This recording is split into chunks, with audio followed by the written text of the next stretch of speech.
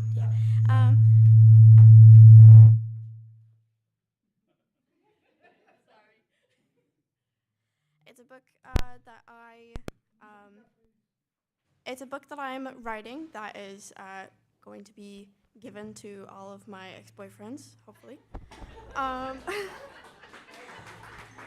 So while I was writing that, I wrote this. The prompt was write a poem from your bedroom floor. So this is an ode to you from your bedroom floor.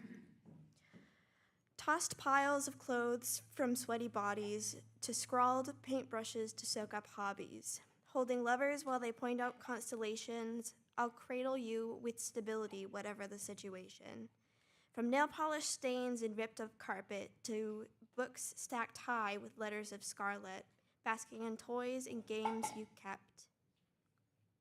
Now filling runway costumes and no longer tripping over laces, it's hard to believe that such little feet carried you through adverse places. I always knew you were strong, the way you'd stamp and shout, but by far, my favorite memory is your little feet carelessly spinning and dancing about. Thank you.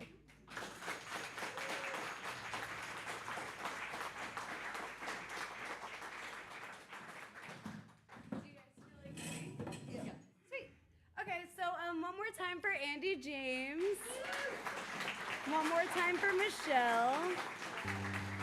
And as always, I just want to thank every single person in this room for going along with weird experiments. I know that everybody has their idea of how they would run their mic, and do that. Like, I mean that so well. Like, do that. I would love to go to your mic too. This is just how we're running this mic tonight. Thank you so much, Mike and Gilda.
Guys, one more time for Mike and Gilda, please.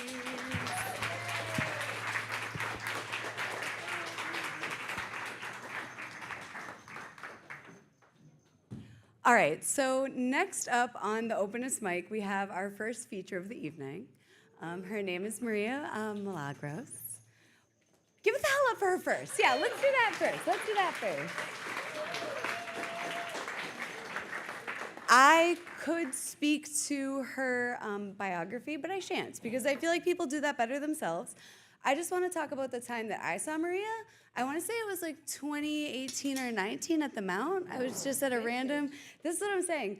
And now it's 2025, and I'm still talking about the time I saw Maria at the Mount. That shit stuck with me. Seriously, I was going through a really tough time, and you were such a ray of sunshine that literally, like, I don't even remember what you spoke of, but it was like one of those moments afterwards, I was like, oh shit, everything's gonna be okay. And all I really want to do is like light that fire within people that like, guys, like it's really, I swear to God, it's gonna be okay. Like, ooh, it's gotten way sketchier to say that, but like I truly do feel like it's gonna be okay. And I truly just wanted to, again, just have somebody that I do feel like is a literal ray of sunshine. So Maria, thank you so much for being here. Thank you. Thank you. Thank you. Isn't she just like the cutest? I cannot get enough. Every time she gets up here, I'm like, what's she gonna say? She is just the cutest. So thank you, Laura. Thank you, Fitchburg Art Museum. Thank you to the Fitchburg Cultural Council and all of y'all for being here. So I always like to start from these two places. One, thank you for showing up. Our time and our energy are our two most valuable resources, right? Once we spend those, we'll never get them back. So when you show up to spend your time and energy with me and a collective like this, I'm so appreciative because I know you could be doing, other than a Friday night, you could be doing so many other things with your time and energy. So thank you for choosing to spend your time and energy with me. And then two, I always have to give a land acknowledgement because if I don't, my ancestors will cuss me out in my dreams, and that's not a fun conversation to have. So this is Nipmuc territory for those who do not know, and so I just want to take a second to say thank you to the ancestors. One of the things that I thoroughly appreciated about my studies of anthropology and the indigenous tribes was that they understood partnership. They understood partnership first happened with the self. It was the mind, the body, and the spirit. There had to be a partnership here because I cannot give what I do not have. And then it becomes partnership with the collective and other people. And then we have partnership with Mother Earth, and we are so disconnected from these partnerships. So I was thinking about that the other day, and then my spirit was like, that's what we're gonna do. So I'm calling this the Trinity of the partnership. And it is in 3 parts. Act 1, no. So there's but before we get into Act 1, I do have to tell you this. There is this part of the brain called the reticular activating system. It's my favorite thing to talk about these days. And the reticular activating system is a very small, it's about 2 inches long, about the width of a pencil. It sits up here at the top of your spinal cord. And basically, whatever stories you feed yourself, that part of the brain is like, that's real? Okay, cool, let's go find evidence. Whatever it is you tell yourself, that part of the brain is like, yup, it's gonna filter out everything that does not match that story. So one of my favorite quotes, and I'm quoting myself, is one of my favorite quotes by Maria Milagros Vasquez is, the most powerful things we have are the stories we tell ourselves about who we are, what that means, and what we are capable and deserving of. I've been saying that quote before I found out about the reticular activating system. So y'all, science backs up my quote, okay? I am something. So this is that. This is a collective of the partnerships and the reminder that the stories that we tell ourselves create our lives. They're literally creating our lives. Okay.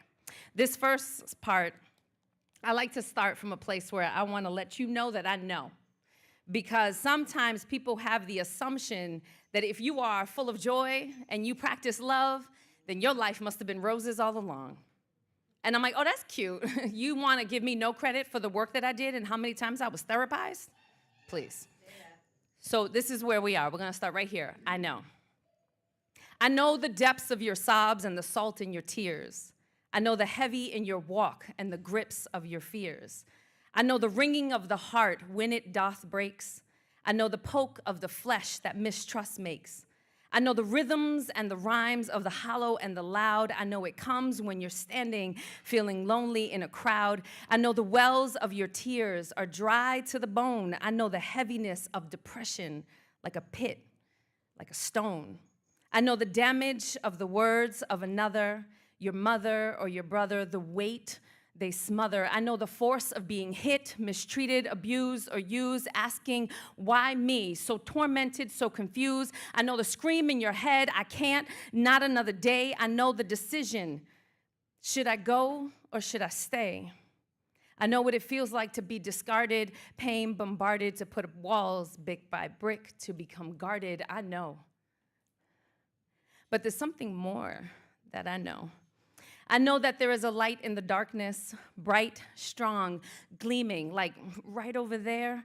I know you can reach it if you do the work, if you dare. I know the scars can become gold, lessons learned and stories told. I know that love is still here, a most powerful force to behold. I know it exists in me and in you. I know that it can help us all pull through. I know that they lie, their words thick toxin. I know you can choose to leave it buried in its coffin. I know that you should, no, can look in the mirror and love what you see. I know that you are greater than your past has made you out to be. I know that you are strong, courageous, and brave. I know it's as small as a droplet right now, but can be capable like a wave. I know that demanding power and purifying fire courses through your veins. I know you have the tools to cut away the rusted chains. I know that the sledgehammer constructed from what you've overcome leaves that sturdy wall you've built in quite the conundrum. I know that when you choose to break through, you can use those pieces to stand higher, change your point of view, unleash your inner fire. I know what it is to cry, yes, of pain, yes, of course, but I also know that joyful cry that comes from a superior source. I know that you can turn your face from that place, that space that stings like mace, state your case at your pace, run your race while full of grace. I know that those who harmed you committed perjury, and now it's time for you to undergo your surgery, to integrate your hurt, your anger, and your pain. Please understand that you did not suffer in vain. I know you can prove them wrong and let your life be evidence. I know you can learn from it all and live each day with excellence. I know you can forgive and approach life in this new way. I know that every moment you choose what to replay. I know that you should let your voice, your kind and loving self be the loudest. Let your actions make you the proudest. I know you will share the victory of your story, and another's heart you will mend when you show them the light you saw right over there on the bend. I know it sounds crazy that it's even possible, I'll admit. But I know you're able with love and community. I know because I live it.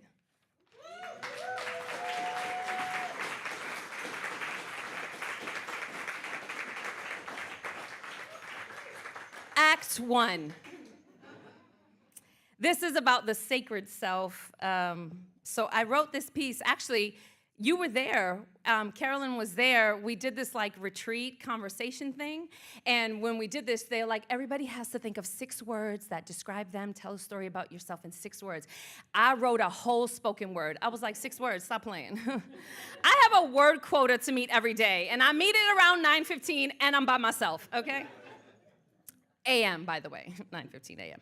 So this is about the sacred self. And before I read this, I do want to say that when my daughter was little, I had just got divorced. We didn't have TV. We couldn't afford that. We had like the rabbit ears with the aluminum foil, right? Ring the bell if you know what I'm talking about.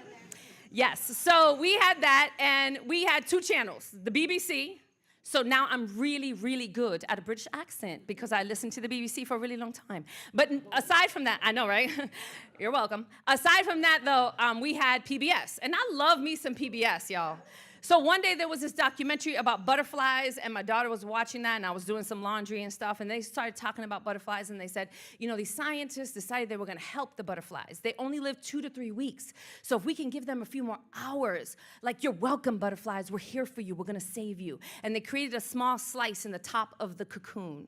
And the butterflies all emerged quickly, and they were high-fiving like, yes, victory to us. We gave them more time. And then immediately all the butterflies died. And they were like, that wasn't the plan. So they put a little camera in the cocoon, and they watched what was happening, and it turned out that the butterflies needed to fight their way out of the darkness and the chrysalis and the cocoon because it helped them build the strength in their wings so that then they could take flight. I sat down and I was like, oh my gosh, are you saying my struggle helped me build my wings so I could take flight? And so I said, when I start my business, I didn't have a business, I didn't have anything close to a business, the butterfly will be my logo. Because she has been mistaken to be this delicate thing, but in fact, she tore her way through darkness after transformation to take flight and become part of a bigger ecosystem. Like, oh, she is everything. So the butterfly is the logo for my business, and it's one of my favorite things. And again, Carolyn's wearing butterflies. Thank you, girl. She didn't know that was for me. And the 6 words has nothing to do with butterflies, but I just wanted to share that because when I talk about the sacred self, it's the reminder that your struggle is not for nothing. And there's so much that we can gain if the story that we tell ourselves about that struggle is one of empowerment. So here's 6 words about my sacred self. Hold on, I gotta move this over. 6 words. They said 6 words to describe myself, my identity. 6 words. They gave me 6 words to capture the essence of all of me. So I sat with pen in hand and began to write my list diligently. Puerto Rican, hardworking, a fighter, I can be loud, intelligent, resourceful, a little crazy, and proud.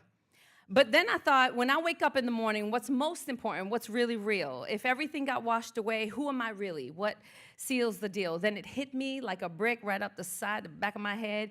And for the first time, my identity, I thought, no, I said, in 6 words, I am a mother who dances. Listen, when I first laid eyes on her little face, my heart melted away. What overcame me, I can't describe. Few words can properly say. Her presence was heaven sent. In that instant, this infant made pain so distant, my heartbeat consistent with hers, and there I held in my arms my life's purpose, the point of my existence. I am a mother who dances. So she's the reason why I work so hard and behind my every choice. She's the reason why up till that moment I had to learn, suffer, and rejoice. And she's the reason why I had to find my voice. Being a mother requires every aspect of me. Mixed blood, crazy hair, caramel skin, almond eyes, my culture, my language, my spirituality, all my ties. Strength, sense of humor, resilience, my wit, my tears, my joy, my love, every bit. My life's greatest and toughest work, and my life she enhances. Must I remind you? 6 words. I am a mother who dances. Now, life, including motherhood, my purpose may feel too heavy to bear, so I plug in, turn on, start to groove, and yo, I swear, when it all gets too crazy, I can salsa, plie, or hip-hop. I've learned to keep on moving and dancing until I'm back on top. 6 words, I am a mother who dances. My desire to dance moved me when I couldn't even walk, when the doctors who knew better were spewing their negative talk. With dance, every stress, every worry, every fear just fades away, and with each step in sway, I release, because tomorrow's another day, so I will face it, I will, I can, because dance keeps me free to be creative, transcendent, and authentically me. You see, dance, like love, transcends all, even stereotypes. There's no ethnicity, race, or gender. It's so natural and cathartic, just a dancer in her place. I am a mother who dances. So do me a favor, before you judge me on what you see and try to label my identity, take a moment to think this through, and I will help you figure out what's actually true. Who am I? In 6 words, I am a mother who dances. And to deal with life's battles, I teach my little girl the ways, because they will come and be hard on some days. I will look her in her hazel eyes, and then I describe her identity lies within, because looks and appearance are simply paper thin. So long as she knows love and knows how to glide, she can just keep on moving and take it all in stride. I'm a mother first and foremost. In all my actions, my ways, and my soul, I'm a dancer. The movement takes me and lets me safely lose control. I have a daughter, my life's greatest teacher, and I will teach her her birthright, which leads me to my next 6 words. I have a daughter who dances, so I know she'll be all right.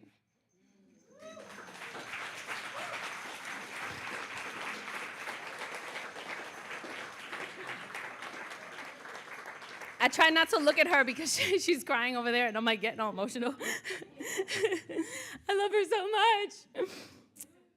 So there are 8 billion people on the planet, and the chance of you being here is 1 in 400 quadrillion. That's 400, comma, 000, comma, 000, comma, 000, comma, stay with me, 000, comma, 000. The chance of you being here is 1 in 400 quadrillion. You are not here by mistake. If you could join me for a moment, because this is about partnership. Stand on your feet, put your hands up on your waist. And we're gonna do this together, a little honoring of the sacred self. I'm gonna make a declaration, you're gonna declare it like you mean it. Lock the doors, Laura. Ready? Take a nice long deep breath. I am learning to love myself unconditionally. I am learning to appreciate and accept myself. I am learning to be patient with myself. I am worthy of the best that life has to offer. I do my best, and my best is always enough. I am grateful for where I am and where I am headed. I am a necessary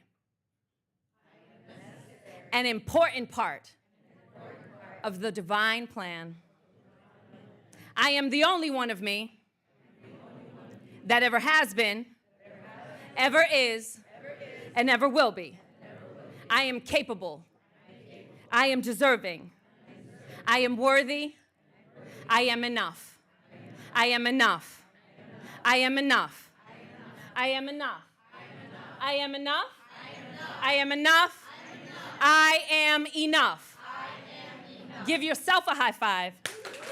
Give your neighbor a high five.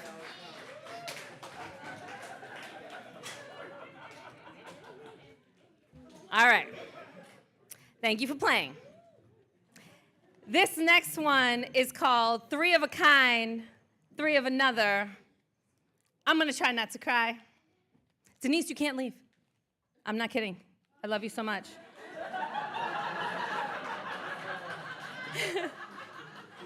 This is community. This is partnership. We're just keeping it real. I love you so much.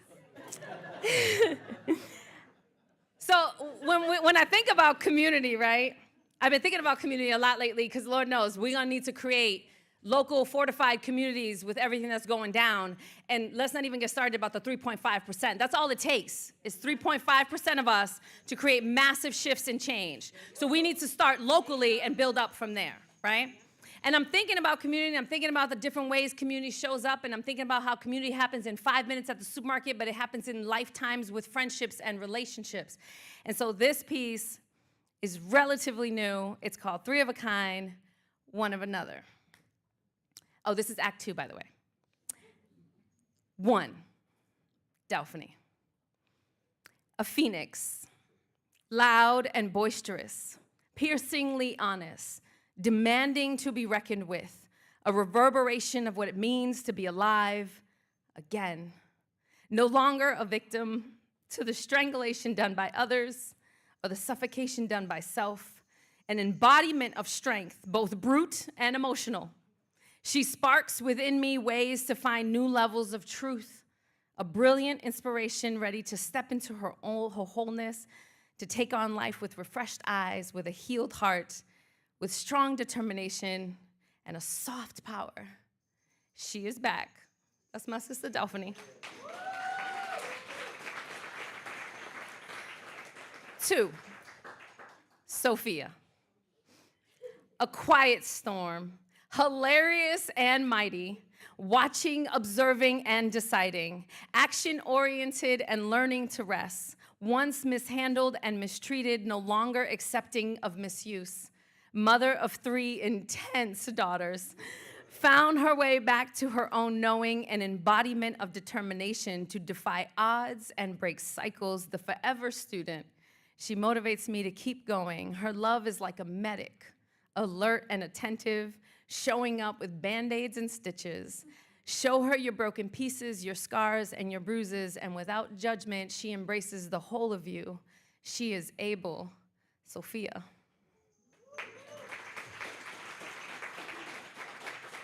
My sister Raquel is not here, but this is for Raquel. Part 3, Raquel. A lighthouse.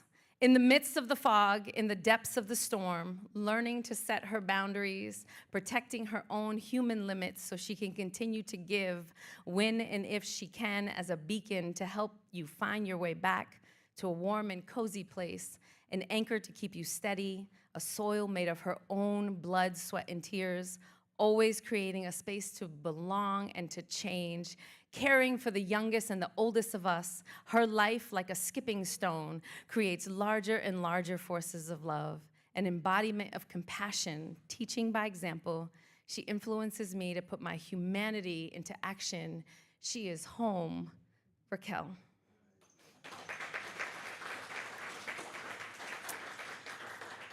That was 3 of a kind. This is 3 of another. Kimatra. It's like we made a pact. Where's she at? Is she in the hallway still? It's like we made a pact in some other space and time, a prick of the finger and the exchange of blood to be sister friends, doing our separate things and then somehow on the same path, finding our way back every time to pick up where we left off, the embodiment of courage. She says the thing. You know the thing. Challenges the ways and the status quo, calls people out on their bullshit and then calls them into conversations, goes for the dream and learns along the way, makes up her mind and isn't afraid to change it. Her friendship requires truth. She inspires me to confront my life fully. She is free, Kimatra. 2, Grace. She showed up to a storytelling event, friends ever since. Her inner energy is like a sun goddess gently swaying on a hammock between 2 weeping willows. A teacher through and through. She wants to show you the full story, to smoothly soothe you back to your humanity. Her impending arrival is like anticipating a hug that restores and nourishes, the embodiment of empathy. She silently reminds me to access kindness, to create room and hold space for myself and for others, painting a new landscape of possibilities among the uncertainty, full of hope and connection. She is light, Grace.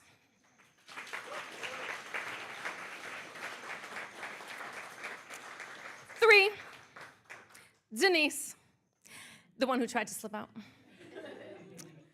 Once church folk, but now we free. Okay. She wears joy like armor, offers it like air, abundant, necessary, and freely, inviting others to participate. Easily amused, able to seek out and create laughter and playful spaces, wanting her inner child and yours to be free to play and discover in ways that were restricted in her youth, an embodiment of playfulness. Her bliss strips away shame, leaving room for the glow up a fellow public dancer, and a fighter for love. She is joy. Denise. These 6 are my sister tribe, the inner circle of my community, 3 of a kind, 3 of another. Because of their sisterhood, I have walking, living, breathing examples of strength, determination, compassion, courage, empathy, and playfulness. Because of their sisterhood, I continue to evolve, making me healthier and more whole. My ancestors are cheering me on through you. They accept my wild, honest self. Among them, I am seen and valued. I wish 6 for everyone. I wish 6, whether blood-related or family chosen. To each of you, thank you. Thank you for trusting me with your truth. Thank you for sharing your love and light with me. Thank you for changing the air around and within me. My 3 of a kind and 3 of another, you are my community.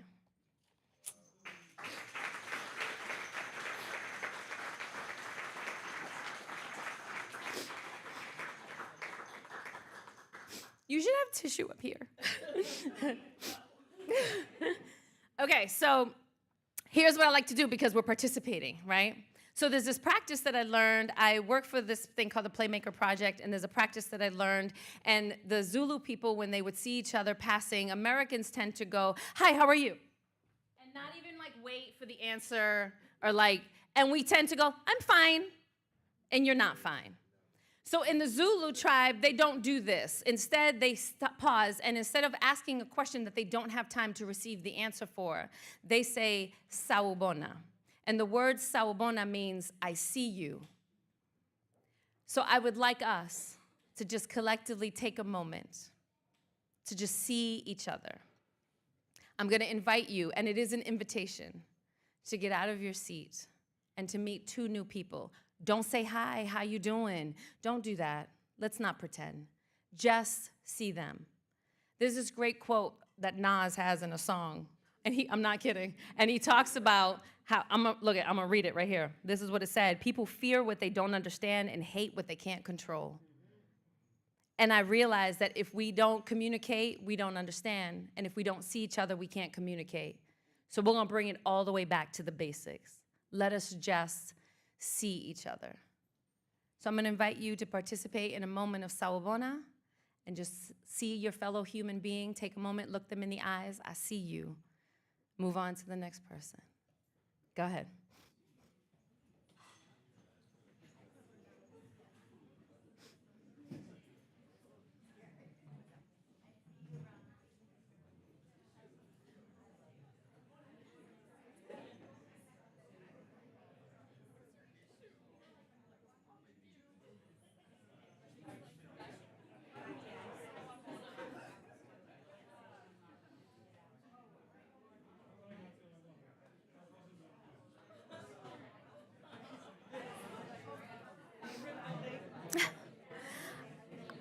All right, let's bring it on back.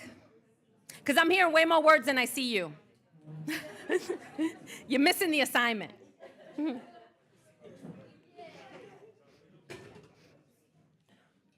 Bring it on back, bring it on back. All right.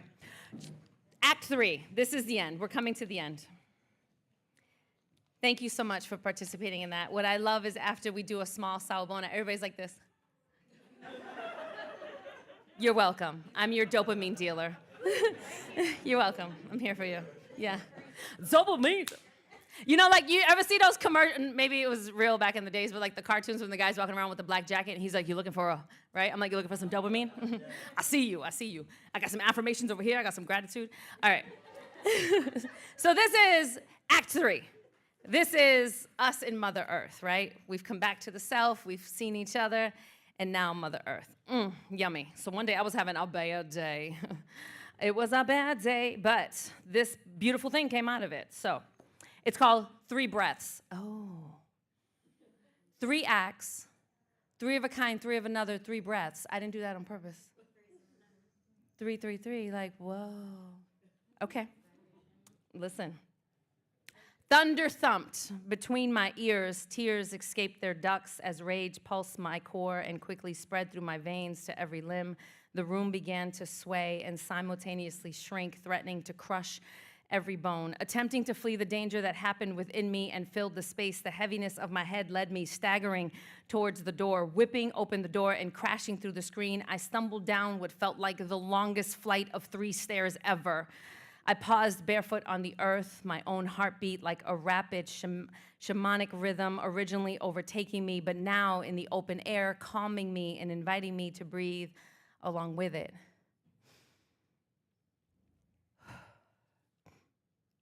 Blades of grass peeked between my toes and stared up at me. A revitalizing breeze danced around me. A sensation surrounded me, inviting each hair and pore on my skin to take notice. The soft radiance of the sun, the gentle touch of that celestial being streamed over and through me. The resounding drums loosened their hold and birdsong took its place. The flow of my breath connected to the cosmos through the beds of my feet, bed, a place to rest. As rest engulfed me, relieving me of the pressure and the poison of overwhelmed, I felt Yamaya. She wrapped her arms around me through the grass and the breeze and the sun and the birds. Comforted by our contact, I inhaled slowly and deeply.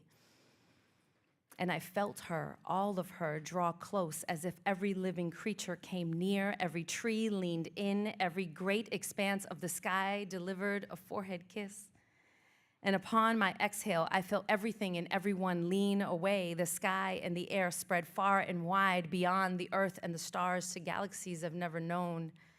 3 terrifyingly beautiful breaths, and it felt like the whole earth breathed with me. Back in my consciousness and fully aware of our relationship, I opened my eyes and saw the world in all of its exquisite resplendence anew.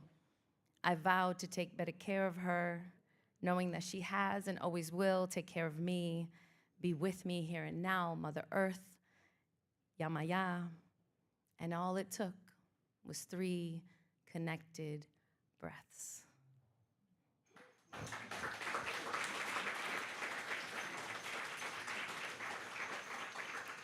So echoing what Carolyn was talking about, I would just like to invite you to take a quiet moment of contemplation in 3 breaths and think about how you can better care for Mother Earth, because she is doing her damnedest to take care of us. So what is one small thing you can do? And then make that commitment to yourself. Deep breath in. Exhale out. Deep breath in. Exhale out. Deep breath in. Exhale out. And then finally, I'd like to leave you with this: what to do with it all. These are 2 short pieces. I have decided what to do with it all, with all of the abuse and the trauma put upon me. The child within me, cowering and afraid, the teen in me, raging and frustrated, the adult, confused and unsure of herself. I have chosen what to do with the residuals, with all the anger, the pain, and the hurt that came along. I have reckoned with my memories, relegated them to facts, no longer determinants of my destiny. Now grown, now evolved, I recognize my responsibility to myself, my whole self, and my past selves to maintain steadfast and hope, intentional about the journey to heal, rediscovered my power to transmute trauma. I have decided upon love. I have chosen love to envelop every part of it, and in every step, a new level of freedom.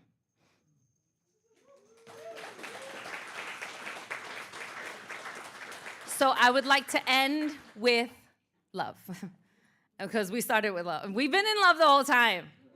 I love you. Okay. All right, here we go. Love is. Ready? I wrote this the other day. It just came through me. You ever have that happen? It's like, I can't write it fast enough. Okay. Love is a whisper, a tender word or touch, a reminder that you are not alone on this planet.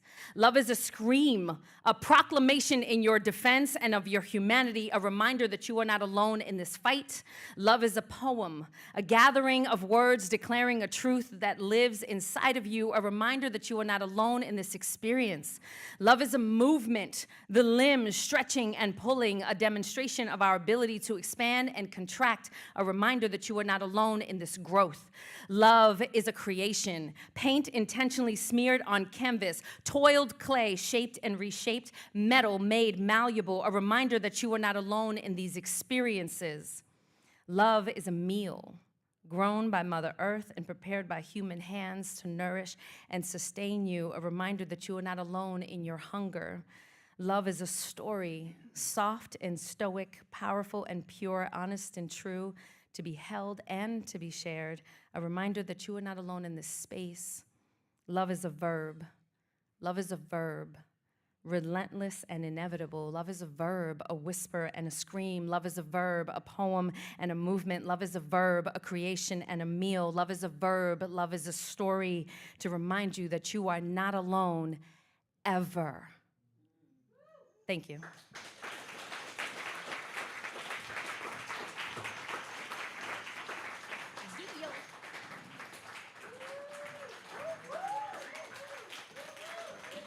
Yeah, stand up, stand up. She just gave it her all. You guys can give it your all. Oh my God.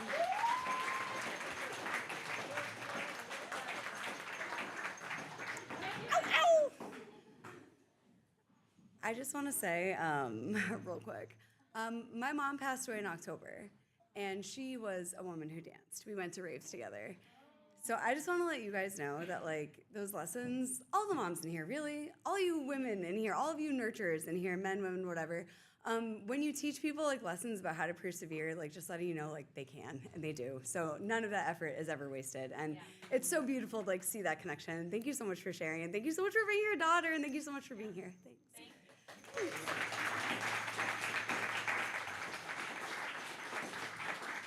Next up on this Openest Mic is one of my favorite rappers, one of my favorite poets, one of my favorite people that I would love to smoke a blunt with that I have not yet somehow. Again, I could talk about his community organizing. I could talk about what he does in the local music scene, but I'm not going to because he's going to show you himself. Guys, this is AV8 Ascensio Valeri. Give it the fuck up. Come on through.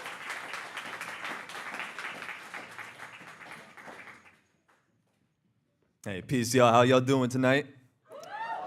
I love the energy in this room. I love the interaction with everybody in here, and just being an observer of everything going on before I just came up here tonight. There's been just a lot of things that are stimulating my own thoughts too, just making me kind of think about how I want to express myself here tonight. So thank you all for just presenting everything that you have tonight. I do appreciate all of it. It means a lot, and I can just tell there's a lot of love in this room. So much love to y'all. So as Laura said here, yeah, my name is AV8. I'm a rapper, producer. I'm very much involved in the hip-hop community around here. That's what most people know me for, but I do try to stay active with a lot of other endeavors in here. And also, I feel like right now, too, it's like my purpose here. I kind of want to show the Venn diagram with hip-hop and poetry and just show the connection there because it's very important to me. It's something that's always been rooted since in my upbringing as an artist. So, without further ado, I'm just going to get started right away. I'm going to start with a song of mine called Undeniable. And actually, I was originally going to play the music for this. I'm just going to do everything a cappella now because I just feel I want to bring the energy into the room like that. I want to just have my voice be what's projecting. And again, just because I'm here to show you the connection with hip hop and poetry, I'm just going to do everything like that. All right, so. The necessary actions weren't always the clearest in the moment. Took the rebel route, many of my peers, they wouldn't condone it. Though I never folded for a moment, lost the passion. I started going crazy, some of my actions were irrational. Many people close to me were digging their own graves. Etched the name in stone, feel the chill within the bones. Loving from a distance, I'm used to being detached. Speaking positively, even though sometimes I know it's bad. Took a lot of time and strenuous days to adapt. Eyes upon the prize while I watch my old friends relapse, a constant dichotomy. Over here, there is no easy route. If it's coming out your mouth, you better follow up and no doubts. Tasked with done alone, but never could I say I had no team. Move past Worcester County while building up the scene that's undeniable. Remove the ones that are reliable. Try to hand the platters, doesn't matter, they ain't viable. At least I can acknowledge it. Why stay in a state of denial? Got one chance for redemption, don't ignore the trials. Can't be moving sloppily, or you'll get cropped out of the picture. Common textbook practices for those that are the victors. They ain't slick with their movements, I'll catch them in the tracks. Situation started to get heated, bubbling like hash, like been moving fast. Can't afford the distractions. People out here acting like buffoons for reactions. Time to keep me frozen in a cryogenic stasis. It's outrageous and that behavior is contagious. Learning from the sages while doing work with white and black mages. The esotericism past the wages. So what's the word? Trying to level up or stay still. You chasing cheap thrills? Ain't for me, no, this ain't the drill. Watering the seeds, and I'm looking back with hindsight, cause authenticity can never die within the limelight.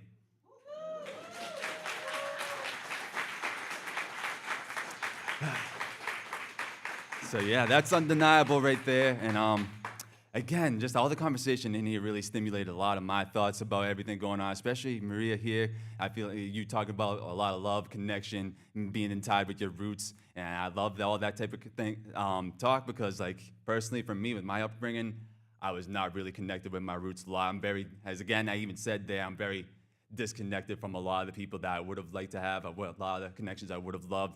My mother, growing up, I didn't really have her around for the most part. We got a love for each other now, and we've had a lot of tough conversations, but for the most part, she was in prison when I was younger. I have 7 siblings. I didn't even know 4 of them existed till I was 19. I haven't even talked with one of them. It's a very tough connection for me, you know. My grandmother got deported before I was born. My grandfather was murdered right before I was born, so it's like a lot of those things indirectly have affected who I am today, and a lot of my family in general, you know. So again, it's like when I have these types of moments where I can actually share how much I can connect with people means a lot, because again, I did not have any of that shit when I was younger. So again, thank y'all for being in this room for me before I continue.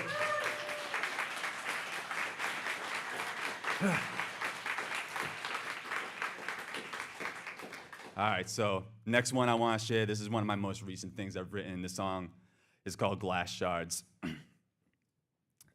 Been reminiscing on older times, feeling like a past life now. I almost lost control, but now it's mine. Was so dirty and asinine, I threw it away to hold things down. Every day there's people drowning, but therapy doesn't save us all. Sad truth, some are bound to fall. An angel who has no halo, of course they will scrutinize them. Tempt them, mold their path into something different to utilize them. Our innocence was lost young, doesn't mean I'm evil. Seems too good to be true, then oftentimes it is deceitful. Living through the tough times unscathed, at least physically, but not mentally. Trauma from the closest friends to me. My adolescence, I was love depraved. People that know me nowadays, they couldn't picture me acting crazy. And that's a blessing in hindsight. Took a long time to get my mind right. My foresight was more developed. Proper preparation, none my step up. More stability ain't getting fed up. I clearly see the progress getting better. Yeah, my foresight been more developed. Proper preparation, none my setup. More stability ain't getting fed up. I clearly see the progress getting better. I'm used to being around the sleazy crowds when I was a wild dude. We switched up the style too. Made it through the trials, walking 4 miles on glass shards every day. Defile my name, I'm still rising though. I'm ready for whatever may change. Used to being around the sleazy crowds when I was a wild dude. Lately I've been more mild, switched up the style. Can't stay beside a fool. Made it through the trials, walking 4 miles on glass shards every day. Defile my name, I'm still rising though. Ready for whatever may change. I'm thinking about my future now. Almost lost myself looking bleak. They're seeing me with a cleaner image, but before, people thought I was a freak. I was 16 when I almost got 5 felons. I still was a high schooler, sending me into institutions, and the staff there even ridiculed us. Fast forward to making smart decisions, I built my name from the ground up. Spent hard work, never found luck. Sets my move and then I make revisions. Connecting dots around the map from Massachusetts to Florida. Shout out to Maddie Jade in Pensacola. She helped me craft this. I had to tap in. I didn't forget about my roots. I still curate events in my city too. I can't relate to that hometown hate. I got front page articles across the state. And I'm looking forward to what's coming next. Know what's going to push my limits. Embrace the challenge, ain't gonna pivot. I enjoy when things start to get complex. Organic growth, it's not artificial. Phony dudes quickly get dismissed. There's no shortcuts to gain success. It's only failure when you call it quits.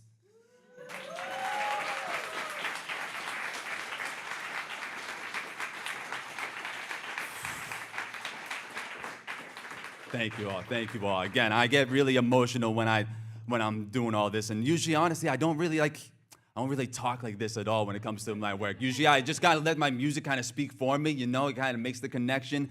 But now, I don't know. Again, being in this room right here, I really wanted to just make the connection a little bit more personal with y'all, so y'all can get to know me, who I am as a person, and again, my upbringing. You're welcome.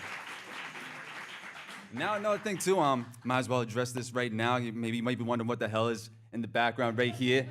But so yeah, again, talking about my connection with hip hop and just trying to make it linked with poetry. I just actually finished my first poetry book right here. This is called.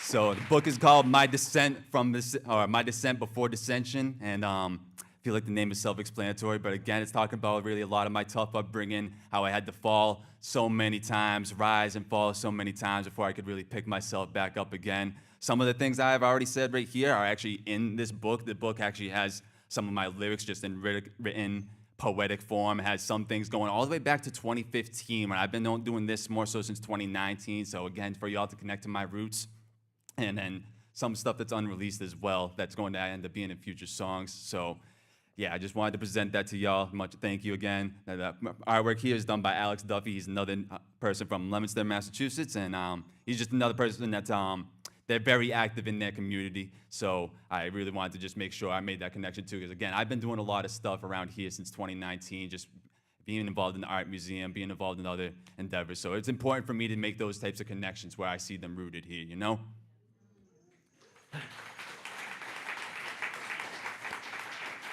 Okay, so now next one I'm going to do, this one's called Less Traveled. This one I did it like a few years back. This was one of my, I don't want, compared to the other two I just did, the other two kind of had like a more darker tone. This one, you kind of hear a little bit of that, but definitely a little bit more on the positive side for the most part. All right. Been walking on a thin line for a while. The responsibilities are piling on me, and some people are trying to do me foul. Never see me falling short. I'm going for the extra mile. I had to dodge around these wicked and tempted with these sexy mistresses. I'm sipping tea with ginger, turmeric, and a bit of hibiscus. They also had a nasty ass habit that would make them malicious. I crossed it off my wish list. Got no time to miss my goals. Sacrifices that I didn't want to make, but they were critical. I took the road less traveled and got the knowledge that I needed. Scholars from the streets, I'd like to share it, others be conceited. So watch out for the ones that acting like they got it, but they don't.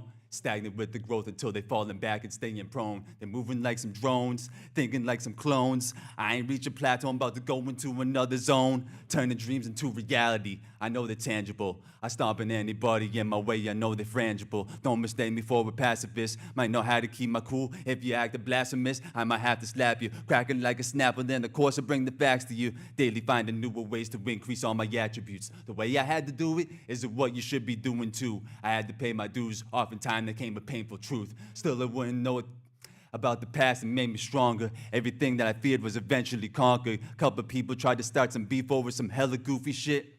I barely even gave that attention. I focused on my own brand. I don't care about that groupie shit. If you cannot comprehend that, then the conversation's ending. So get off your high horse. I don't know why you're acting pretentious. Talking like you're from the trenches, we can tell that you're pretending. I don't want your friendship if you're lacking authenticity.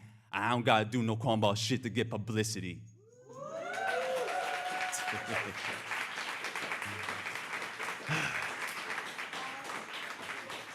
Thank you all, thank you all. So that was Less Traveled. That's a little bit older than some of the other work that I just presented a lot. I'm kind of bringing you through multiple different eras of who I am as a person with how I'm presenting these, and I feel like, again, that's just important. That's really the theme for the night, just you knowing who I am and bringing you through the whole journey. And I hope you'll stay with the journey at another time and tune into everything I do, because I love interacting with everyone here. I'm sure I'll make some connections here that will end up blossoming into something beautiful over in due time, you know?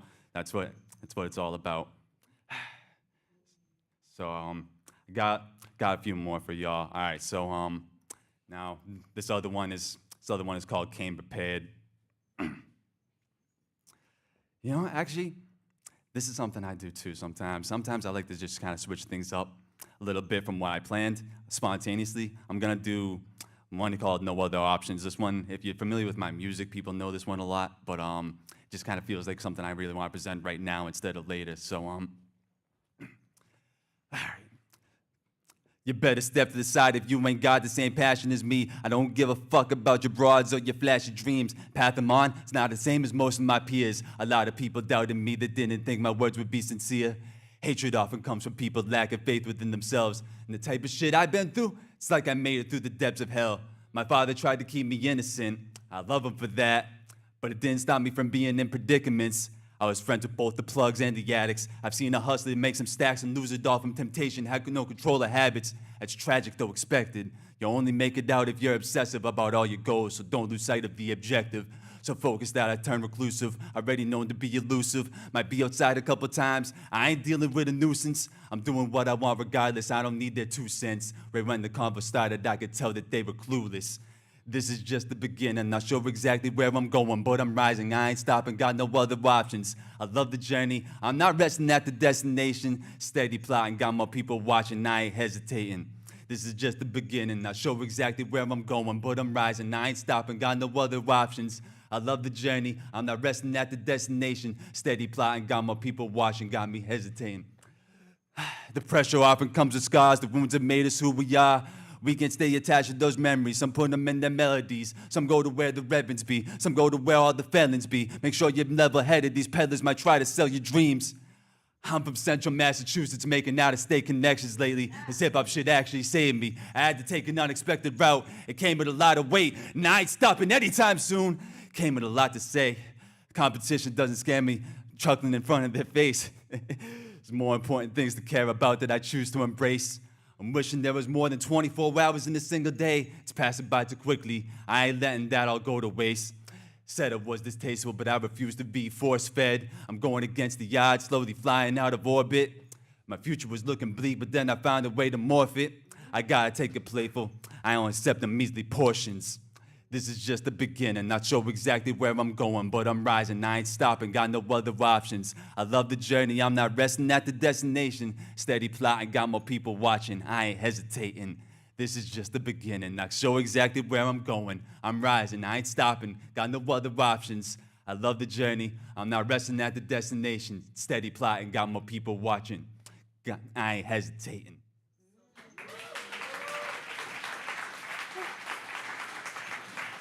Thank you all, thank you all. Nah, you know, it really feels good to actually share more of myself with me here, because again, I don't ever really do this. It's a beautiful thing, and this makes me actually want to kind of come to these types of events a little bit more so I can kind of express myself like this, you know? And I appreciate Laura for giving me the opportunity to do so, because otherwise this wouldn't have happened, you know? She kind of just randomly stumbled upon me, and she made sure that I got to know who she was and that we made a connection, and that's what, me being someone that's a lot shyer, I know I might not seem shy, maybe I do, but I've learned to become more extroverted, but I've always been someone that was a lot more introverted. I didn't really express a lot of the talents or the thoughts that I had. I'm very used to being someone that would just keep shut, but you know, closed mouths don't get fed and things don't change if you shut up, so you better speak your mind while you can, you know?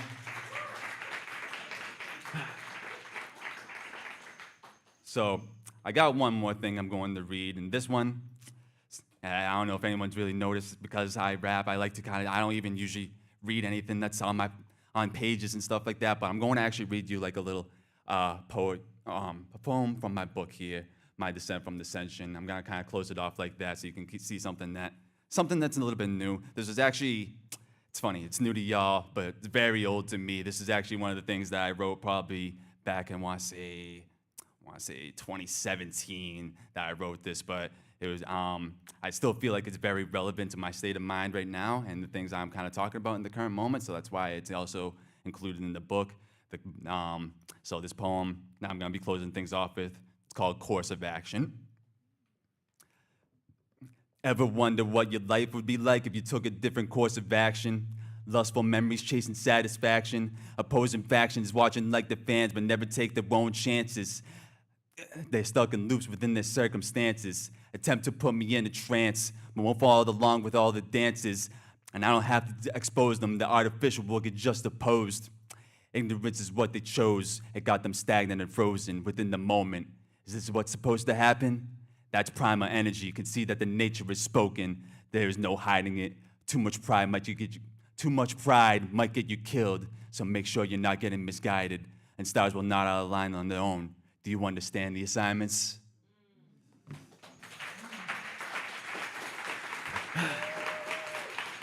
So that's what I'm closing off with, y'all. Yeah, again, much love to y'all. Everyone here is presenting in such a unique vibe, but yeah, at the same time, everything's coming together in a beautiful way. So thank you all. Much love.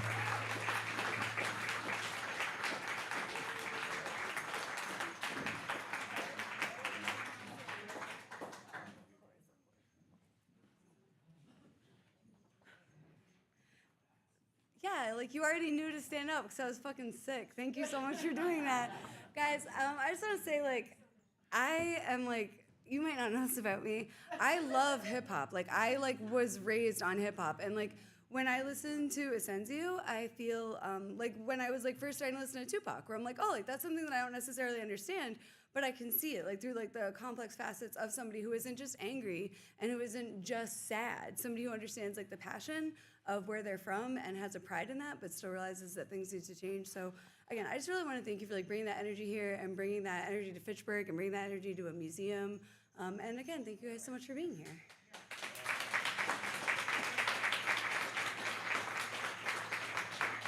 We've made it to page 2.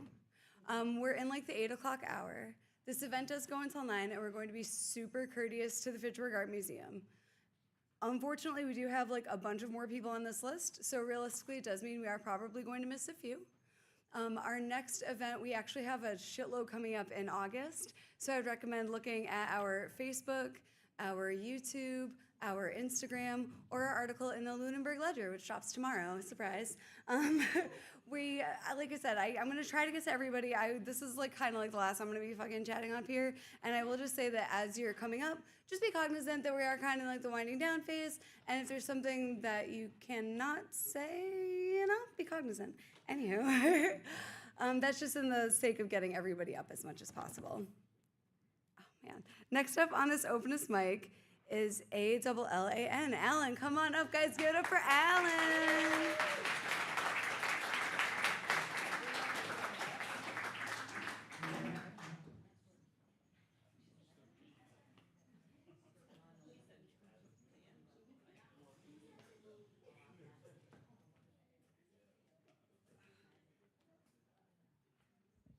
Well, I have to say, it's really an honor to be here amongst all of you people, all of you beautiful people. The words that are emanating from all of you are just, just incredible. And I'm so glad I can be part of it. I'm so glad I can be here and share my work as well. But the first one I want to read, I wrote this song, I wrote these all years ago. I was driving home one night from the hospital where I worked at, and I saw some homeless people sleeping on Memorial Drive. So this poem came to me pretty quick. When the words come, you got to write them down because you forget them. So I had to pull over and started writing it by like 2 o'clock in the morning. And it's called The City Sleeps. The city sleeps tonight, cold and hungered in jaundiced isolation, while vagrant souls scour the dark and dingy corridors of misspent dreams and forgotten tales of paradise lost. How sweet youth displayed. Mute whispers cry in vain to be heard above the noise of vulgar madness, destitute despair. It's such an atoning, turbulent affair. And dirges drown the lost fleet to innocent pleas of dignity. Oh, the city sleeps tonight, but never gives up its dead. Wake up! Wake up! Wake up! Wake up! Oh, decadent fever, wake up! The dawn will soon arise. Thank you.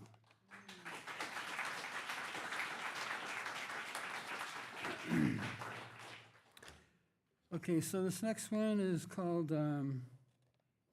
Without Any Lies, and I wrote this to a girl many years ago who, no matter what I did, I tried to get her attention, but she was always looking someplace else. It's called Without Any Lies. I've been sitting here for hours trying to write the words down that my heart wants to say. Time is still running, but the clocks have all stopped. I'm in the hollows of darkness with the shadow of hope, trying to find some new light of day. I see you on the outside and you're just looking in, like a long-forgotten dream that didn't know when to begin. Like a shadow in the distance of midsummer lights, like fog on the horizon at the edge of the night. I want to tell you that I love you, but I'm all choked up. All the words have been lost in the wind.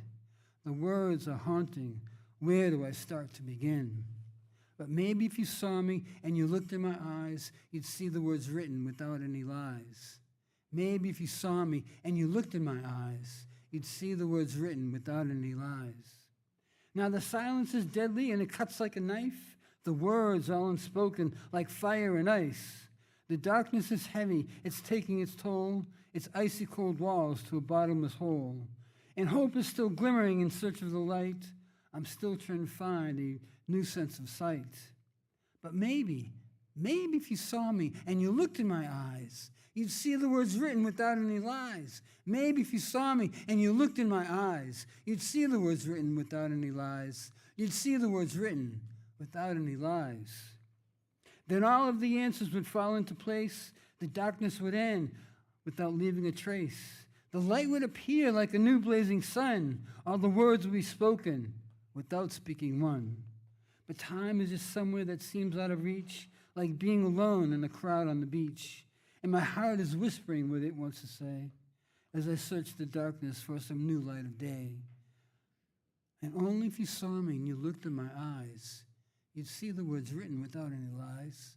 Only if you saw me and you looked in my eyes, you'd see the words written without any lies.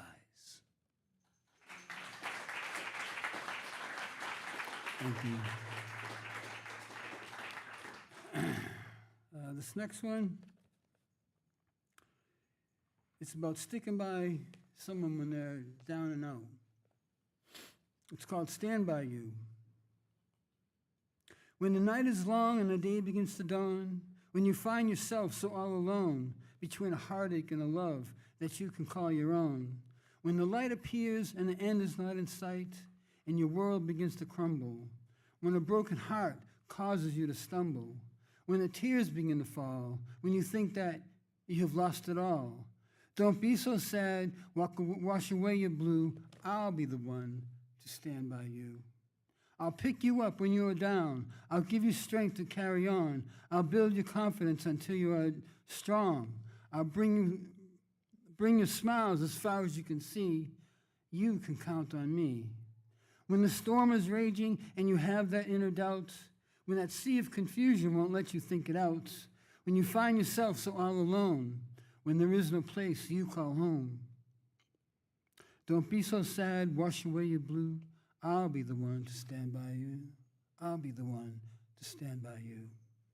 When you feel like you can't hang on, when you have lost all of your will and desire, when you feel like it's the end of the fire, when the tears begin to fall, when you think that you have lost it all, don't be so sad, wash away your blue. I'll be the one to stand by you.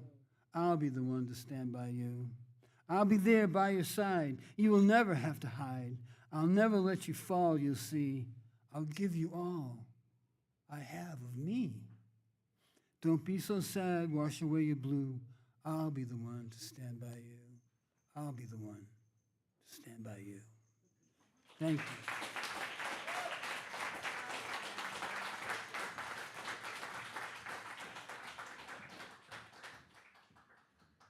Alan always has like a low-key thread of love running through his poems, and I really love it, and I'm gonna make my comments as quick as I can. Next up on this Openest Mic, Sarah Beth, come on up, girlfriend. Guys, look at this beautiful person. Guys, Sarah Beth, if you want to give a little twirl, Hi everybody, how you doing? Can you just raise your hand if it's your first time here tonight? Everybody look around. If you feel, just a suggestion, these are the people who just came. Make them afterwards, say hi, make them feel welcome. And the challenge, who's been to one of these before? Raise your hand. I got a challenge. You can tell I was like a teacher. So the challenge is that when you are out in our community or your community and you bump in magically, coincidentally, I don't believe in coincidences, to an artist, your job, I'm challenging you to, is to invite them to the next Openest Mic with you so that they can understand that in our current times, we need art like oxygen. It is something that unites, it's bipartisan, and I'm so excited to share with you what I brought with me tonight. I like to have a lot of fun up here, if you can't tell. This is called Vagabond Song. You and me, we're gonna head off to some golden town in Mexico. We will hit the dusty, dirt-paved road and wear holes in our soles until the blisters on our naked feet bleed. But it'll be worth it to walk some time with you. I'll tell you my dreams and you'll make me laugh, and then we'll baptize our love in the rain. You and me, we're gonna head straight out of this town, leave the world behind and wake up to the call of the road. We will not fuss and we will not say goodbye, we'll just slip off, and not a soul will miss us. And at some point I will cry and you will smile, and then drag me into some cheap motel room that's a castle to both of us. You'll take off my clothes and lay me down and then shoot me up to the sky. We will be king and queen of everything, knowing all of life's mysteries. When our feet get sore, we're just gonna walk some more and then lay down in the sweet grass, stare at the stars, and the world will be ours, vagabonds living out their own sweet song. Yeah, you and me, we're gonna hit our tar-tied destiny and dance off into eternity. Just as soon as you notice me sitting here in this coffee shop, staring your way.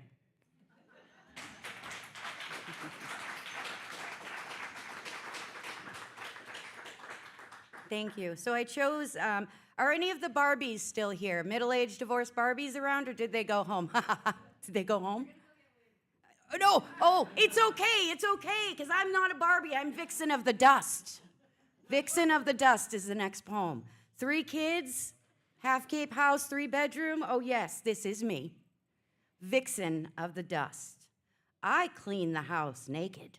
Music blaring, bumping, my bare ass bent over with my 409.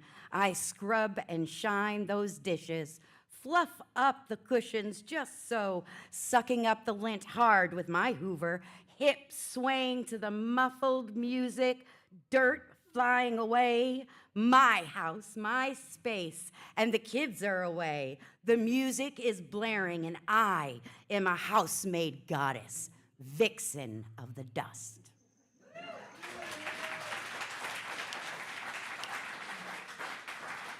Let's hear it for the moms.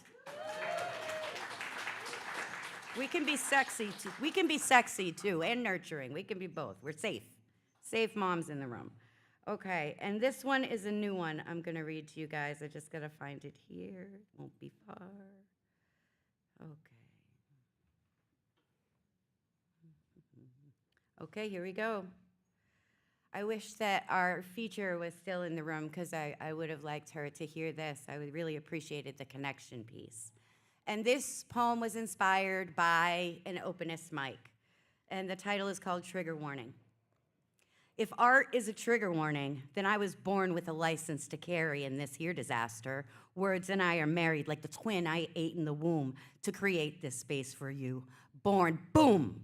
A loud echoing sound describing a more powerful gunshot or large caliber weapon. My mouth is barrels loaded, my trigger finger sings. Get ready to be dislocated because my target is acquired and my words have wings. Bang, bang. The truth, when first detected, so often stings. A bullet and a wound is open is just the beginning. Tender must be the hand that offers mending. So, note who uses cruelty. It's only operated by the weak, and it breeds in fear and insecurity. It too has a target to reach. And do you realize that cruelty is only ever used by human beings? I mean, come on, man, if the animals don't do it, then neither should we. Bang, bang. In forethought, remember, that human muddies the divine every single time, and there is nothing to stop us from continuing to try. No matter how many around us cry, no matter how many around us die. I mean, my God, even I am here still trying. Bang, bang. We give words so much meaning, but real-time emotional reaction, we can't see that. Attached to the cliff of our lips, clinging to the demeaning, as if the negative is all that we are seeing, leaving who we once were and who we hoped we could be for outright emotional poverty. Bang, bang. We are dreaming right now, you and me, so let's silence the guns, and for once, let's come undone and imagine a whole globe healing. But far too many will not receive this. Why? Because it's too painful to believe it when humility is needed. If art is a trigger, warning, warning, warning.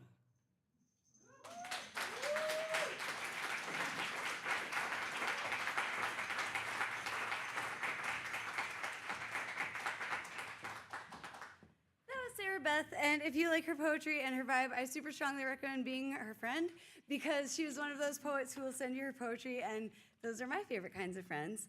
I also want to say, as he walks into the room, again, I hang out with introverted people. I like to make them really uncomfortable. If we're talking about staring at people from across a coffee shop at readings, I never wanted to with this person, but I really, most of my adult life is wanting Derek Craig to think I'm a good poet and a cool person. So if we could just say hey to Derek Craig real quick. Thank him for hosting Strong Style Coffee, Coffee House Craig. I would still be doing poetry for sure, but I would just be doing it alone in my backyard if it weren't for him. So appreciative. Next up on the Openest Mic is another gentleman who has traveled some distance to be here, Ron Whittle. Guys, give it up for Ron. Come on up, Ron.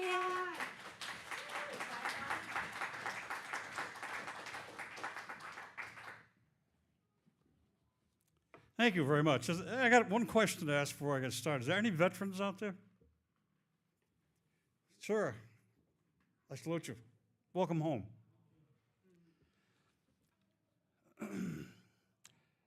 I don't like to read these, but I felt kind of that I needed to read this one here tonight. After I got out of boot camp, they sent me to the White House, not a place I really wanted to be. It was just all, spit shining.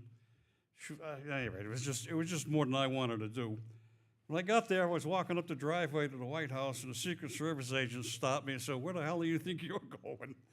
So I explained to them how I had got orders to be there, and they said, "Well, you're not going to be here." So they sent me to a Secret Service agent who told me at that point that I was going to be a driver for Senator Dirksen.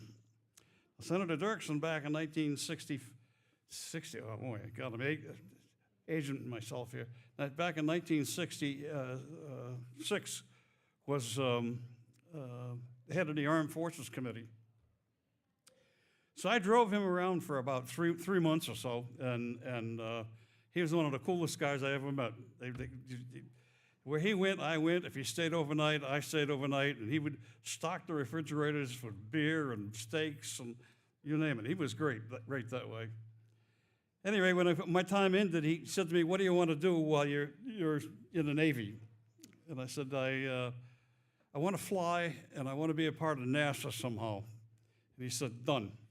So the next day, they shipped me off to a place called Patuxent River, Maryland, where the best of the best of the Marine Corps and the best of the Navy pilots that were all going on to be astronauts were attached to this one squadron they had assigned me to. I wound up flying with most of the guys that walked on the moon, and at one point or another. I also trained with them on rescue, which you'll understand as the story goes on. At any rate, one pilot in particular, I kind of hit it off with. He kind of liked me, and we did a lot of flying together. And he pulled me in his office one day, and he says, I hate to tell you this, but he says, "You got your orders. I said, where am I going? He says, you're going to Da Nang. And I went, beautiful. That's why I joined the Navy, was to not go to Vietnam. But at any rate, I wound up there. And this pilot went with me, and I wound up flying with him for 18 months in Vietnam. And we did what they called high-risk rescue. When nobody else would go in and get Marines when they were being overrun, they sent us in. And I got the scars to prove it. At any rate, the war came to an end. Said, your war is over, boy. You can go home now. And that's what they said. And I suppose that was a good thing, but I had grown up there. They took my gun and my underarm sling and all. And you don't know what naked feels like until they take your entire life of sport from you. Everything I depended on was gone. How do I conceive my mind that I no longer had the need to kill someone to stay alive? The fire in my gut hadn't died down. It burned with an attitude I couldn't let go of. So you could see that the 30-yard stare in the faces of the guys that were on the airplane going home with me. I survived, and I don't know why. Neither did they. By the time I got home, everything and nothing had changed but me. I was no longer the me that everyone used to know, and I was so far removed from being who I used to be, nobody cared to be around me anymore. I wanted so badly to go back to where I felt safe, between the bullets and mortars, but it would have broken my mother's heart. Years later, Dad told me that she cried every night I was over there. I had been afraid of that, and that's why I didn't write her very often. I didn't want to have to tell her that I almost got killed today. But I think she knew anyway. She was a survivor of World War II, where she lost her first husband in air combat, much like I was doing in Southeast Asia. The rest of this story is off the cuff here now. I got to Logan, and I was in dress uniform with not ribbons but medals and my wings. I don't have my hat on, but with my wings and all. And I will never ever tell you, can tell people exactly what happened there, but I had people yelling at me, calling me names I'll never ever forget. And it was pretty rough getting through Logan. But once I got on a bus and I got headed towards Worcester, that's where I came from. Or actually, I came from Shrewsbury, but the bus was going to Worcester. I got in Worcester and I got a cab, and I said to the cab driver, I said, I want you to take me to the nearest package store. So I went and stopped at a package store, and I went in and I got a bottle of booze for my father and some beer for me and wine for my mother, and I went to pay for it, and the guy at the counter says to me, "You got an ID?" And I said, "Yeah," and I handed him my military ID, and he said, "That's not good enough. I want a driver's license." I said, "You're telling me my military ID isn't good enough?" I said, "That's a better ID than the Massachusetts driver's license. What's the matter with you?" Anyway, I got in an argument with the guy. On my way out, I kicked over a wine display.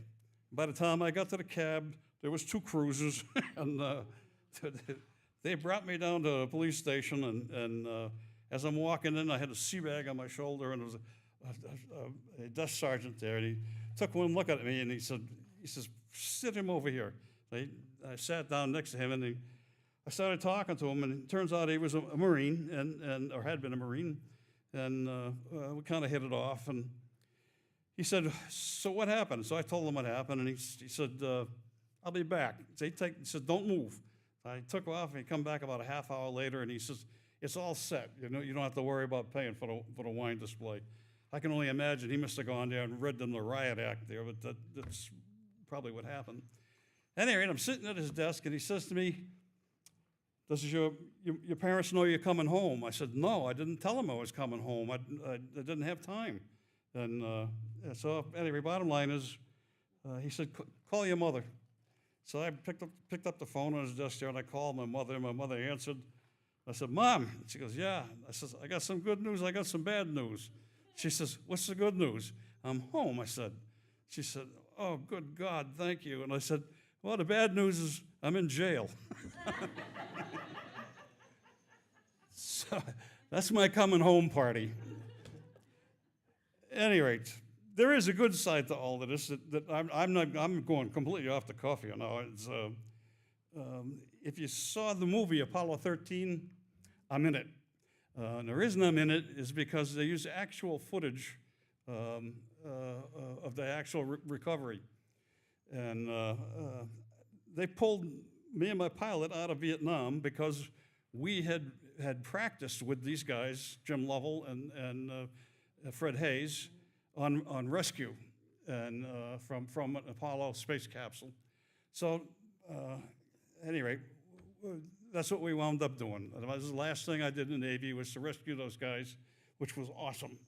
And some years later, I got to meet Jim Lovell again in Worcester, and I asked him, I said, so, you know, how come you guys picked us? And he said, you know, the astronauts aren't superstitious, but they don't believe in fixing something that's not broken. So they had a lot of faith in us, I guess, but that's the way it goes. And thank you very much for letting me talk myself.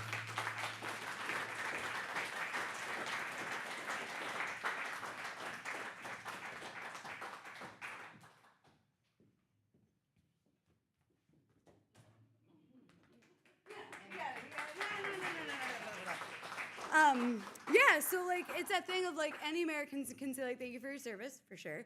And if I can speak for every American when I say thanks, fucking sorry, that was shitty of us after Vietnam, sorry. So that was horrible. Anyway, I know like the night's coming to a close. We have a couple more poets. We have a couple, again, guys, time is real. I'm fucking so sorry. Next up on this Openest Mic is a close personal friend, Christy. Bestie Beckwith. Guys, give it up for Christy, please.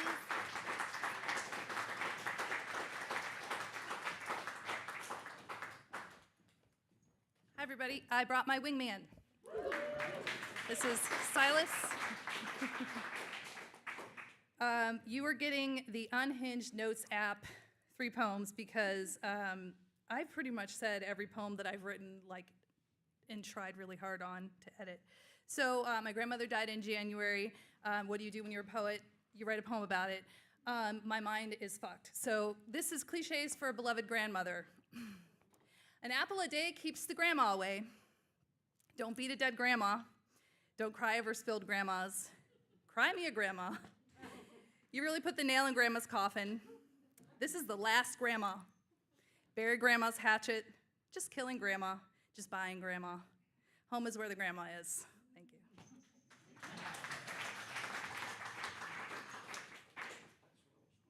This is where I like to thank my brain. Thank you for being so weird. This one's called Apocalypse Girl.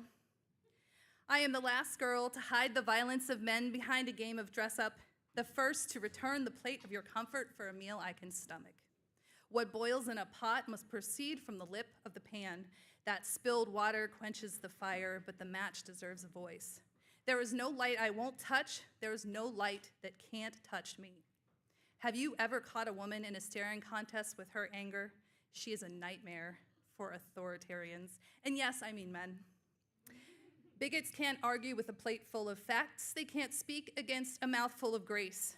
You can take a serving of all this, have a helping for yourself, and lick the plate clean to the bones of truth. My mother is afraid of her anger. She asked me, why can't I just forgive? Mom, I say, I'm sandpaper. Say, I got my grit from you. How can I forgive what you refuse to name? Thank you. All right. Woo. I'm excited for this one because I wrote it for Laura. And I wrote it very soon after we met because I knew. And now it's gonna be her birthday weekend, and she is not getting away without a poem. This is called Less Than Romantic, More Than Platonic. Get ready for some gay shit. That's the first line. Listen, I will love what you love. I will hate what you hate. I will hate who you hate, because we both know damn well you would never hate someone without cause.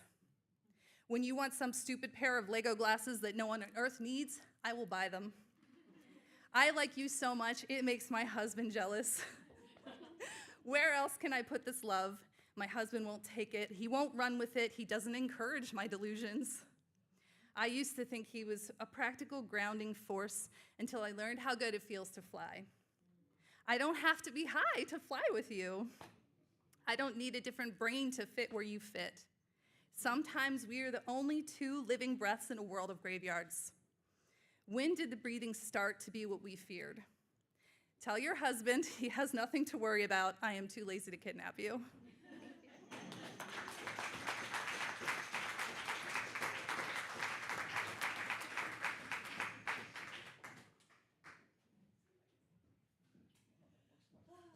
That's so nice. You guys don't have to be that nice to me. I can't accept love. Thanks. Yeah, I really, I don't know. I feel like all tender and stupid now. Thank you so much. Next up on the Openest Mic, Chris. Spectrum Chris, do you prefer? Come on up, friend. Hey, good. Yeah, okay. Just a minute. Got two short bits for you because I want to respect everyone's time. The first one is an autistic spectrum poem about being and having an undiagnosed and unknown learning disorder in special ed high school. This one's called Everyone is in Sync Except for Me.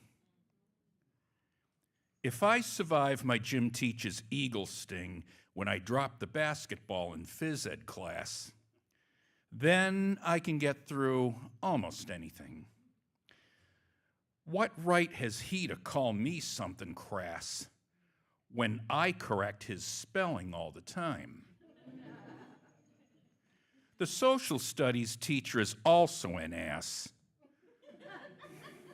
She treats me like I committed a bloody crime for bumping tables accidentally. But most of all, I'm treated worse than grime. I'm chosen last and expelled from every we.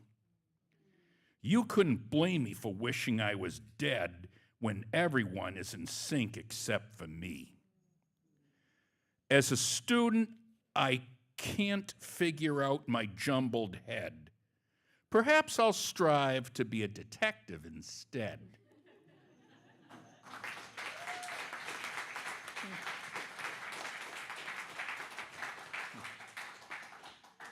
And my other poem is I shaped it in the form of an X, and it's called Pursue the Unknown.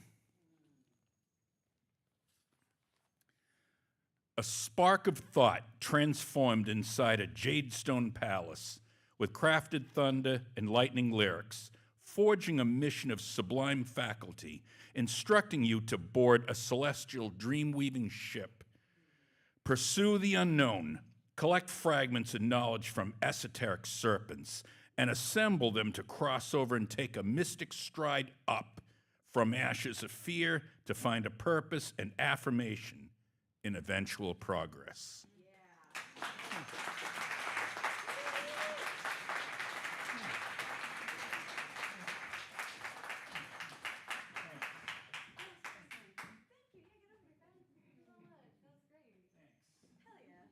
Guys, give it up for Chris.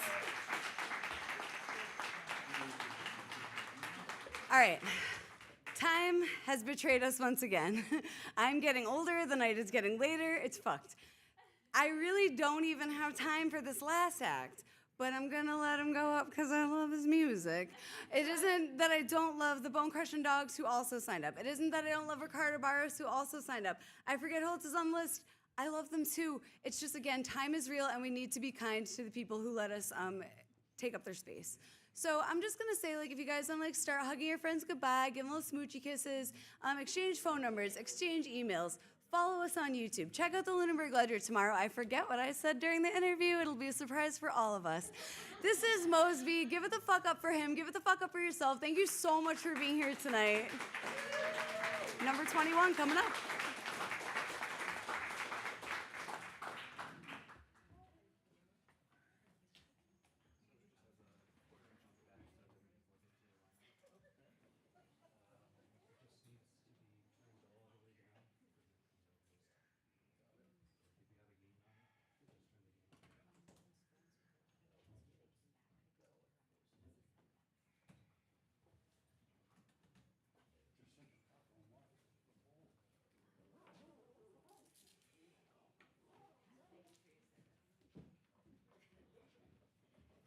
Hey, actually, if people are setting up, if Chris Lee is still here and they still want to get up on the Openest Mic, come on up. Guys, give it up for Chris Lee. We're gonna cram as many poets as we can. We're cramming poets if we can. Nice and quick. Thanks to the museum. And I just have a minute here while he sets up.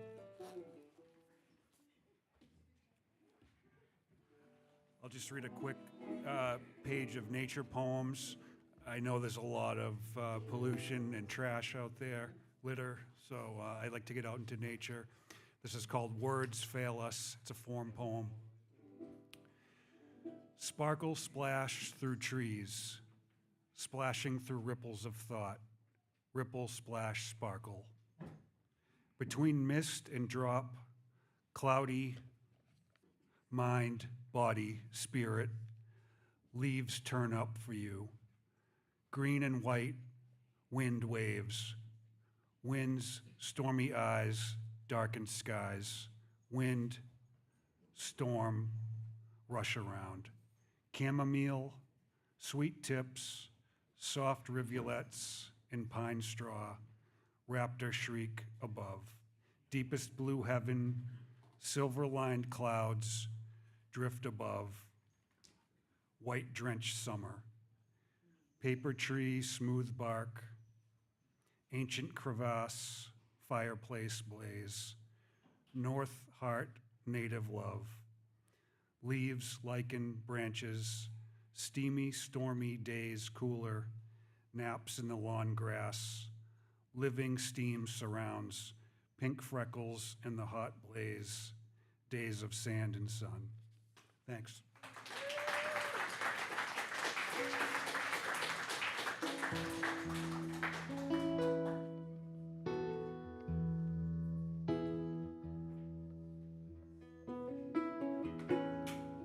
This is an original song called Quikashan. It's about a subterranean river in Fall River, Massachusetts that was covered over by the Industrial Revolution and later the interstate highway that runs through.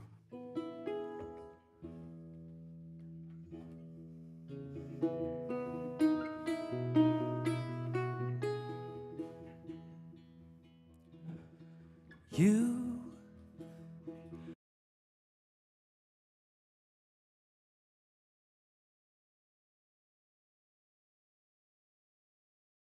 the surface, fallen, forgotten.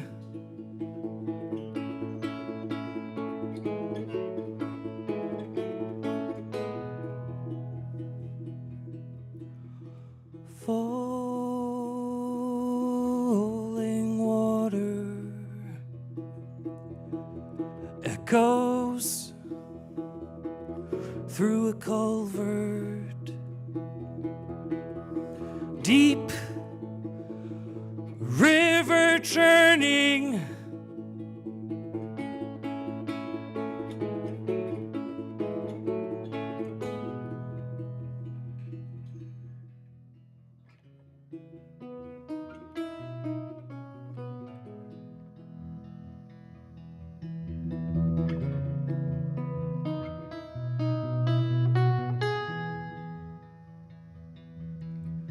Mills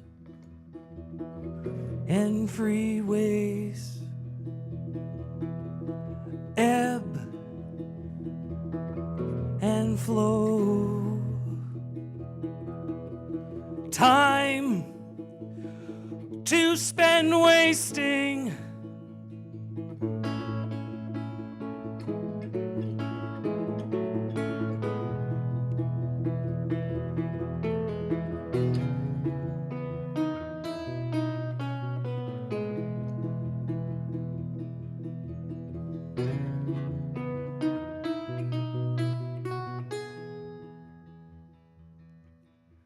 Sleep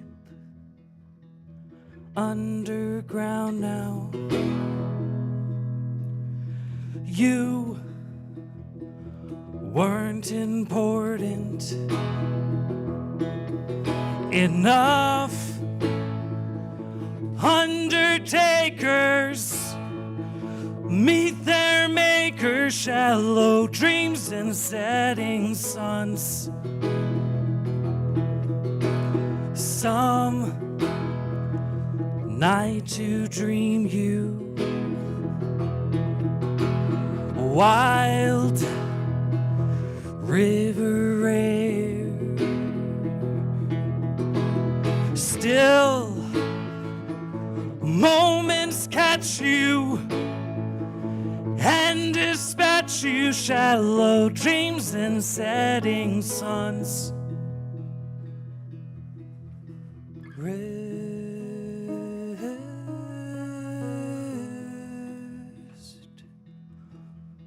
quick Hashem. Rest,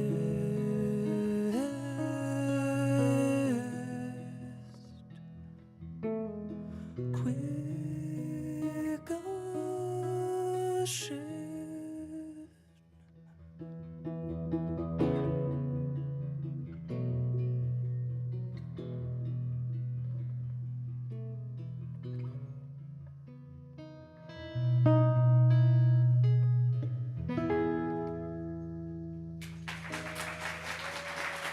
Thank you so much, everybody. Thank you for listening.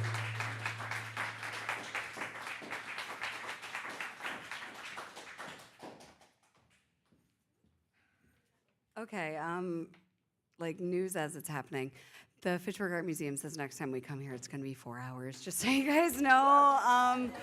Next time, 4 hours. They were like, we can do like one more thing if we can. Bone Crushing Dogs, can you come up and play like the fastest punkish shit? Bone Crushing Dogs, quick, quick, quick, quick, quick. Guys, don't tell the museum we're doing this. Don't tell them. I think the most punk rock thing is to not let the night in. Come on up. If it's my birthday, I want the Bone Crushing Dogs. I love you guys so much. Yeah, just do your thing. Press the bones, guys.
How you end an Openest Mic. I love you guys so much. See you like 100 times in August.